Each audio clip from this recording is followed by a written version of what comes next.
Pokémon Legends ZA has officially been released, and I have been having an absolute blast playing the game. I've also been looking for secrets, Easter eggs, and cool tidbits of trivia while I've been playing, and I have found a really cool bunch of stuff that I'm going to be sharing with you guys in this video. Keep in mind that there will be spoilers for the game in this video in case you haven't played yet, so consider yourself warned, but with that said, let's just go ahead and get right into it. The first really cool tidbit that I want to talk about is the timeline placement of Legends ZA. It is confirmed throughout the game that Legends ZA takes place 5 years after the events of X and Y. Personally, I thought it was going to be a little further out from X and Y, similar to real life, but it is really cool to know that we do have a confirmation of when the game takes place. As you can imagine, with this game being in a huge city, there are a ton of people to talk to, and they have a lot of really cool, interesting things to say. One NPC in particular mentions how Tierno, who is one of the rival friend characters in X and Y,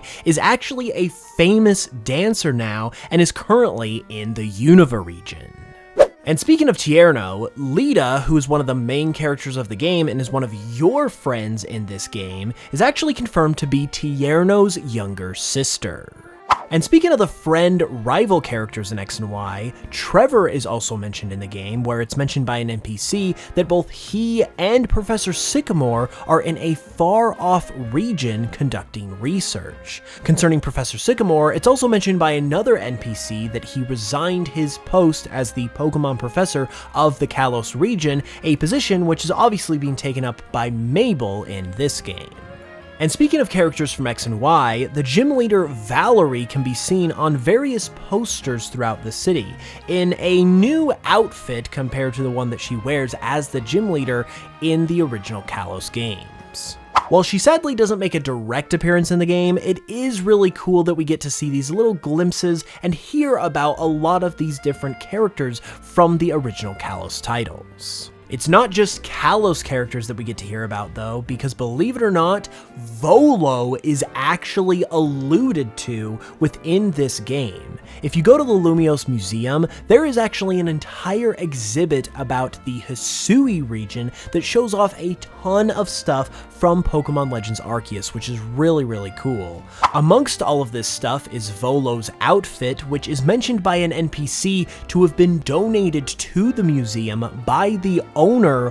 personally, which implies that Volo is still alive in the current day and age, which is not only insane, but would also imply that he somehow managed to travel through time, which is absolutely mind-blowing, and I can only hope we get to find out more details about this at some point in the future. A similar amazing revelation is also mentioned about Ingo as well, where it's implied that he actually made it back home to his own time. And it's also mentioned that the multi-trains that he runs with his brother Emmett are also back up and running, which is also, just like Volo, an amazing thing to hear about, and I do hope that we eventually get to have more details about this and get to see Ingo once again in his own time period to hopefully tell us a little more about this. And staying in the museum, it is an absolute treasure trove of cool tidbits and lore, and another really cool one is this painting of Diancie, which is actually a direct reference to a real-life famous painting known as Girl with a Pearl Earring. In addition to this painting, there are also other paintings within the museum as well that are also direct references to real-life paintings. There is also a reference to the infamous Ghost Girl within this game, as one of the trainers that you can battle within the ZA Royale mentions that she wants to achieve the A rank and get her wish granted so that she can find out what "no, you're not the one" meant. And you know what? I think I would probably use my wish on that too if I had the chance. And going back to the museum really quick once again, there are a number of paintings that depict the various power plants of the Kalos region, which might seem pretty standard and uneventful, but the thing is, these specific paintings that we see in the game are actually leaked concept art that was leaked as a part of one of the recent major leaks of Pokémon beta and development material. So these were not actually publicly revealed to us until just now, but we've seen these before in these previous leaks, which is actually really crazy.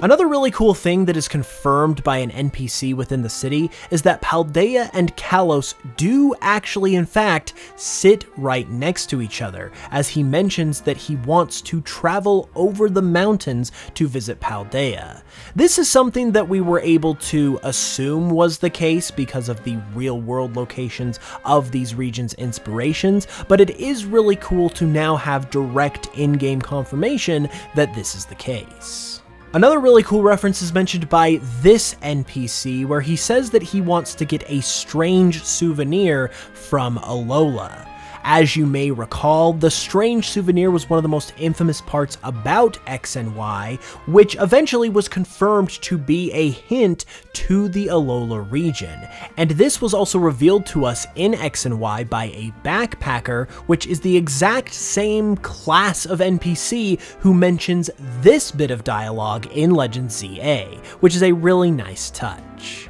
One of the craziest things that has been revealed about this game wasn't actually even revealed in Legend ZA itself, but just a few days before the release of the game in another massive leak of development information. It was actually revealed that before Legend ZA was officially put into development, that Game Freak were originally going to be making a Legends Johto game as the next Legends title, but decided to instead change course and focus on the Kalos region, which is such a mixed bag of emotions. I'm so glad we got the Pokemon Z that we've always dreamed of, but at the cost of Legends Johto is absolutely heartbreaking.